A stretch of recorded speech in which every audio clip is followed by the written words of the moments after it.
Bonjour, alors nous allons débuter avec une nouvelle vidéo.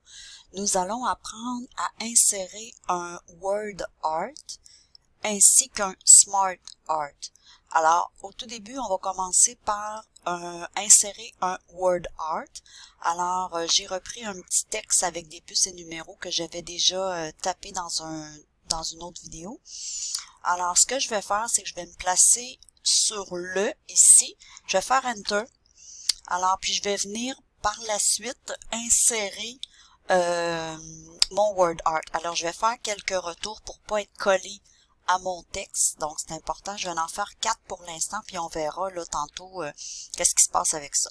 Donc, je vais faire insertion et je vais venir sur le A qui est au bout dans le groupe texte ici. Donc, le A ici qui est un peu penché s'appelle word art.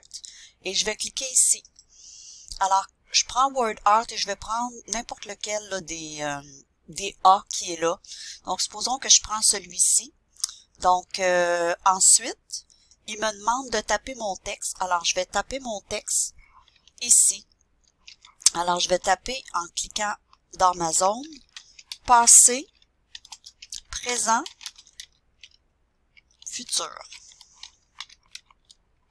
Alors, voilà.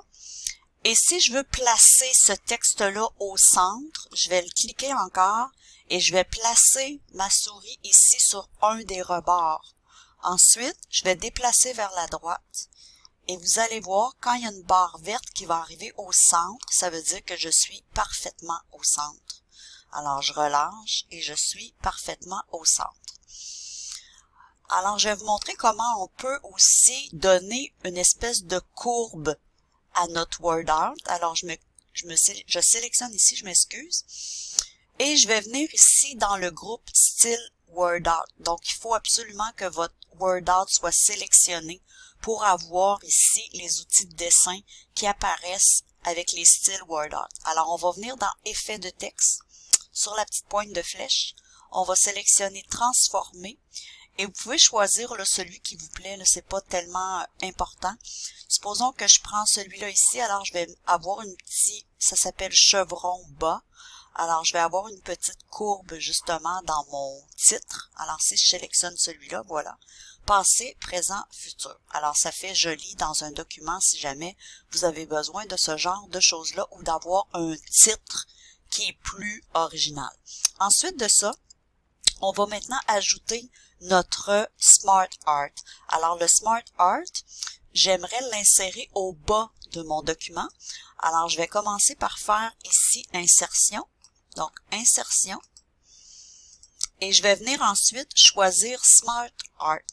Ici, donc Smart Art. Et dans Smart Art, j'ai plusieurs choix. Alors, j'ai ça ici. Ici, c'est tous les choix. Si je me déplace, par exemple, dans chaque catégorie, vous allez voir, il y a d'autres choix. Alors, moi, si je le prends dans Relations, je vais venir dans Relations. Je vais descendre un peu plus bas. Celui que je veux, c'est celui avec les 3 cercles qui s'appelle Veine simple. Alors, quand je pointe avec ma souris, je vois le nom ici des petits graphiques Smart Art qui sont dans le groupe Relations. Alors, je vais prendre Veine simple. Et je vais faire OK. Alors, veine simple vient de s'insérer. Moi, je veux l'avoir plus petit. Donc, je vais prendre un des coins et je vais réduire. Et je veux l'apporter au bas de mon texte. Alors, on se souvient ici qu'on peut cliquer sur le petit icône qui est là. Et je vais sélectionner ici Adapter. Donc, en faisant Adapter, je vais être capable de l'amener plus bas et je veux l'avoir complètement au bas de mon texte. Alors, je vais vous montrer ce que ça donne. Alors, je veux l'avoir complètement au bas de rester inspiré. Alors, si je veux le centrer, la même chose que tout à l'heure, je vais le déplacer et je vais attendre d'avoir une ligne verte au centre. Attendez-moi un petit peu qui s'affiche. Attendez-moi un petit peu. On va descendre ça ici pour que je puisse bien vous montrer. Alors, oups. Je vais changer mes mots, puis après ça, on ira le placer au centre. Alors, passer, présent ici. Alors, quand vous insérez un Smart Art et que vous tapez du texte, le texte s'adapte à la grandeur de votre Smart Art. Ce qui est intéressant aussi, c'est que je peux changer les couleurs. Alors ici, dans mon menu, vous avez les outils Smart Art et vous avez mise en forme. Alors, dans mise en forme, je pourrais venir choisir des couleurs de remplissage et tout. Et dans création, j'ai même différentes couleurs que je pourrais venir ici chercher si je voulais adapter justement. Donc, supposons que je prends celui-là ici. Alors, je viens justement choisir ces couleurs-là. Donc, je le clique ici et je le déplace. Donc, je vais, OK, voilà ma ligne verte. Alors, je suis complètement au centre de ma feuille, en bas. OK, alors, si je monte un petit peu pour vous montrer vous allez voir, je suis complètement au centre. Alors, voilà, j'ai créé mon Smart Art et tout en haut, mon Word Art dans les mêmes teintes. Alors, ça peut faire joli comme document. Si je vous le montre ici, si on s'en vient dans l'aperçu avant impression ici, dans le petit bouton, on se souvient qu'on l'a ajouté dans une des premières vidéos. Je vous ai montré comment. Donc, si je clique dessus, vous allez voir ce que ça va donner mon document une fois qu'il va être imprimé. Alors, ça devrait ressembler à ça ici.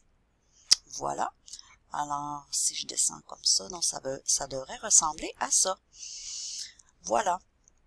Donc, je termine ici la vidéo sur les Word Art et Smart Art. Alors, merci de votre attention et on se revoit très bientôt.